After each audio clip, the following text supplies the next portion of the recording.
I'm Chris Howard. I'm here in two capacities right now, a member of MyVA, but also someone who believes in the gospel according to Bob McDonald. Amen.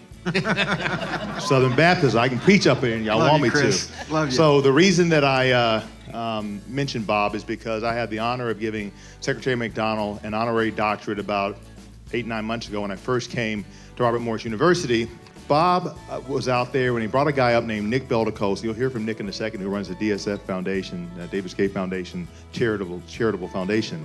And Nick and Bob were talking about how can organizations, institutions, civil society work together to support veterans. So we've agreed to support each other, mind, body, and soul, to support veterans. So without further ado, Dr. Urban. So I'll just give you a little bit of background on Team TBI. So I should say, first of all, that it's a project that's really spearheaded by a couple of faculty at the University of Pittsburgh, doing this in the veterans population, looking for people who have suffered TBIs, and then also now in partnership with Robert Morris, also looking at control populations, I think will be critical for an understanding of the disorder, and also for an understanding, the most critical part, which is the effect of intervention. The Robert Morris Oral History Center launched the Iraq-Afghanistan Veterans Project in 2015, and our goal is to preserve firsthand, on-the-ground histories of America's wars in Afghanistan and Iraq, and more broadly now, from any operation that's related to the global war on terror. Historians often conduct oral histories of events many years after they transpire, and interviewing men and women now gives us fresher and more vivid memories.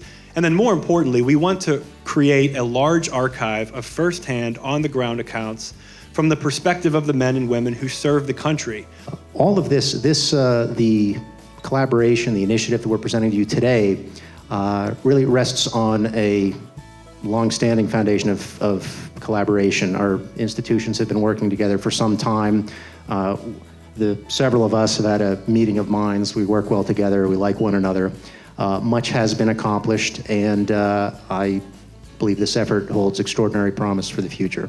Whenever a Marine sits down at my table, and I've got him for 6 weeks, we look at sleep, memory, attention, cognition. We break cognition down into short and long-term memory, processing speed, and what we call working memory capacity. Then we have pain and migraine, anxiety and depression. We've got ocular motor, which is vision. We've got vestibular, which is balance. We've got exertion, which has to do with nausea. And then we have hypervigilance. Those 12, call them trajectories if you want. If you're Team TBI, we call them trajectories. If you're Semper Fi Odyssey, we call them symptoms. The money that the David Gay Charitable Foundation gave Team TBI, they also gave money to Semper Fi Odyssey. So this collaboration of different organizations in Pittsburgh is now working together to not only provide what we need to help the veteran, but the resources, which always have to do with some level of money, for all these projects.